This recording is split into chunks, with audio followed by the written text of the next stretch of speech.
보실 말씀은 사무엘상 3장 1절로 14절까지의 말씀입니다. 한 목소리로 합독하시겠습니다. 아이 사무엘이 엘리 앞에서 여호와를 섬길 때에는 여호와의 말씀이 희귀하여 이상이 흔히 보이지 않았더라. 엘리의 눈이 점점 어두워 가서 잘 보지 못하는 그때에 그가 자기 처소에 누웠고 하나님의 등불은 아직 꺼지지 아니하였으며 사무엘은 하나님의 궤에 있는 여호와의 전 안에 누웠더니 여호와께서 사무엘을 부르시는지라.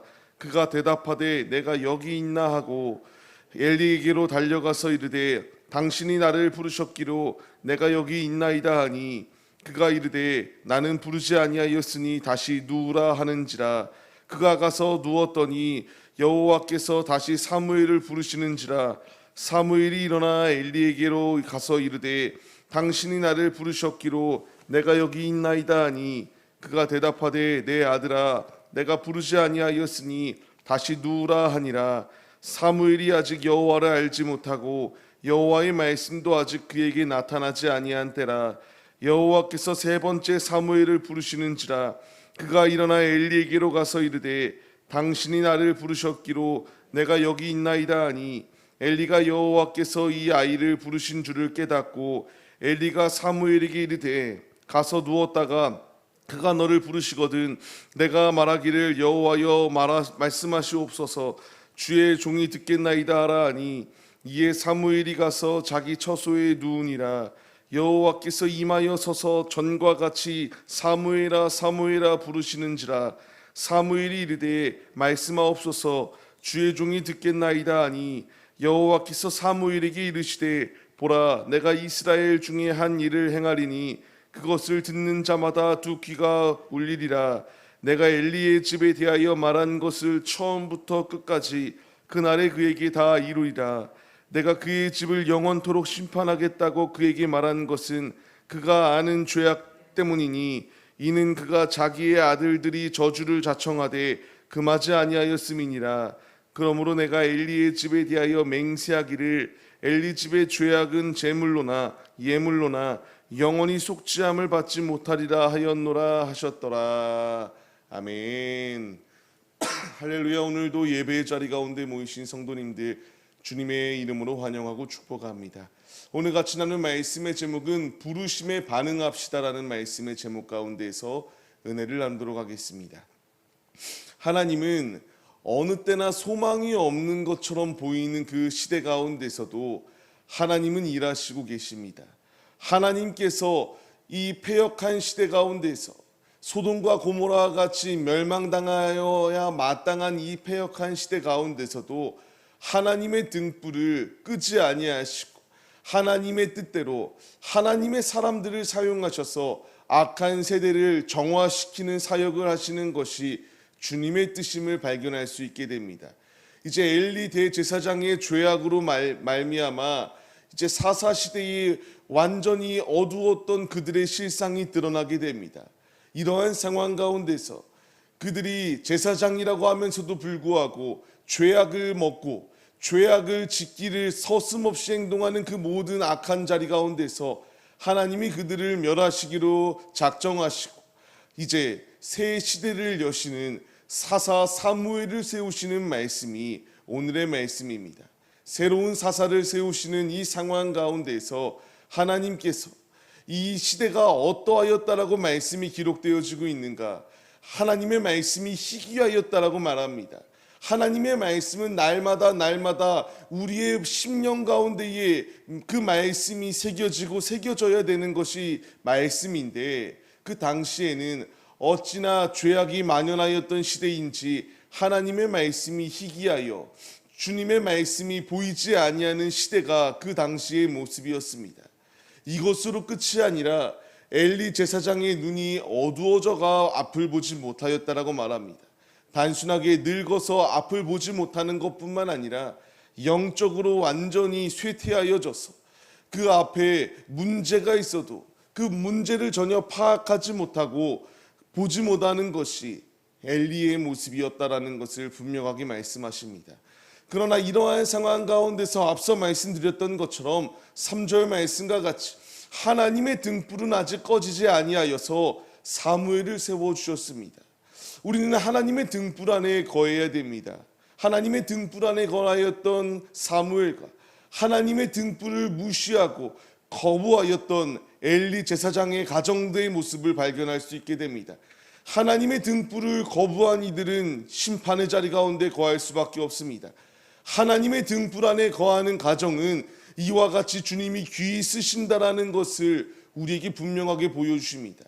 사무엘이 대단한 존재였기 때문에 이렇게 귀히 쓰인 것이 아니라 하나님의 말씀 안에 하나님의 등불 안에 거하기에 힘쓸 때에 이와 같이 사모하는 그 심령 가운데에 등불을 끄지 아니하시고 새 시대를 여는 놀라운 은혜를 그 사무엘을 통하여 일하셨음을 발견할 수 있게 하십니다. 이 말씀은 이제 우리에게 적용해야 됩니다. 하나님의 등불이 우리에게 비춰지고 있습니다. 하나님의 등불을 사모하여 믿음으로 주님의 길을 걸어갈 때에 사무엘을 사용하셨듯 우리를 사용하신다라는 것을 분명하게 말씀하십니다. 사사시대와 같이 소망이 없는 시대입니다. 이 시대는 아무런 희망이 없는 시대라고 말을 하고 있습니다. 믿는 자들조차 그렇게 말을 합니다. 그러나 주님의 뜻은 무엇입니까?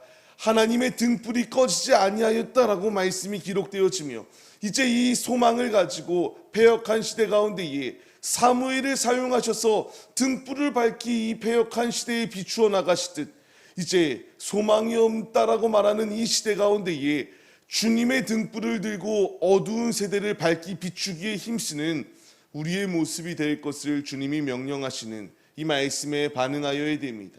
반응하는 자와 반응하지 아니하는 자의 결과물이 분명한 것처럼 이제 우리가 이 말씀의 깨달음을 얻어서 주님의 등불이 나를 조명합니다.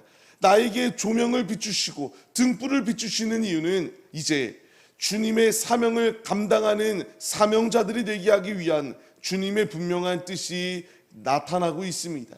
믿음의 선진들을 사용하여서 등불을 비추셔서 어두운 세상 가운데의 복음을 증거하게 하시고 지금 우리에게까지 주의 복음이 전파되어진 것처럼 이제 우리의 후세대 가운데에 이 등불을 밝히 비추는 하나님의 말씀을 전파하는 사명자가 될 것을 우리에게 가르치시고 있습니다. 이제 우리가 이 말씀의 깨달음을 얻어서 내가 있는 가정, 내가 있는 일터, 내가 있는 그 모든 곳 가운데에 하나님의 등불이 꺼지지 아니함을 깨닫고 그 등불을 전하기에 힘쓰시는 우리 모두의 모습이 되시기를 소망합니다. 이제 말씀을 보게 되면은 계속하여서 하나님의 등불 아래 거한 자와 거하지 아니하는 자의 차이가 무엇인지에 대하여 주님이 말씀하십니다. 주의 말씀을 듣냐 못 듣느냐로 차이가 나눠지게 됩니다. 사무엘을 부르셨습니다. 부를 때에 엘리 제사장은 듣지 못하였습니다. 영적인 소경인 자와 영적인 귀가 열린 자가 이와 같이 차이가 있다라는 것을 분명히 말씀하세요. 3번이나 엘리가 부른 줄 알고 찾아갔지만 엘리가 부른 것이 아니었습니다. 이제 8절 말씀을 보게 되면은 주님이 부르시는 것인 거다라는 것을 말하며 주님께서 부를 때에 이제 내가 여기 있습니다. 종이 듣겠습니다라고 말하라고 말합니다. 이 말을 듣고 다시 4번째에 하나님이 사무엘을 찾아오셨습니다. 그때에 엘리 제사장이 알려준 대로 주님의 종이 듣겠습니다라는 말을 하였을 때에 사무엘에게 나타났던 첫 번째의 하나님의 말씀은 엘리 가정이 이와 같이 심판당하여 멸망당할 수밖에 없다는 소식이었습니다. 인간적인 마음으로는 그래도 엘리 제사장이 자신의 스승입니다.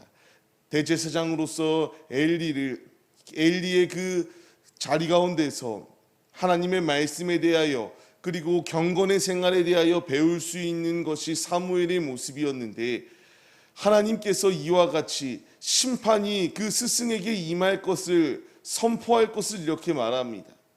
인간적인 마음으로는 이게 안타까워서 항변할 수 있음에도 불구하고 사무엘이 행동하였던 것은 인간적인 마음은 배제하고 주의 말씀에 순종하여 나아갔던 것을 발견하게 돼요. 이 말씀이 왜 중요한가 하면요, 주님이 지금 우리에게 끊임없이 말씀하시거든요. 근데 내 인간적인 지식과 경험과 판단을 미루어 봤을 때에 이 일은 이루어지면 안 되는 것들이 참으로 많이 있다라고 생각이 듭니다. 그래서 하나님께 항변하고요. 하나님, 이것은 할 수 없는 것입니다라고 말하는 것이 우리의 모습 가운데 분명히 있는데, 사무엘은 주님이 부르셨을 때에 이 인간적인 감정을 배제하고 아버지의 말씀에 순종하여 주의 뜻을 따르기로 결단하였고, 그대로 순종하여 나아갔던 믿음의 모습을 발견할 수 있게 됩니다.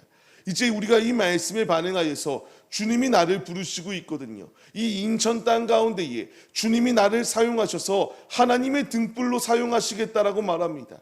나에게 필요한 고백은, 주님, 이것은 안 되는데요, 이것은 왜 이렇게 하시는 것입니까? 라는 항변이 아니라, 주의 종이 주의 말씀을 듣겠습니다, 말씀하옵소서라는 고백을 가지고 믿음으로 주님께 나아가는 그 중심의 고백이 우리에게 있어야 된다는 것을 가르쳐 주시고 있습니다.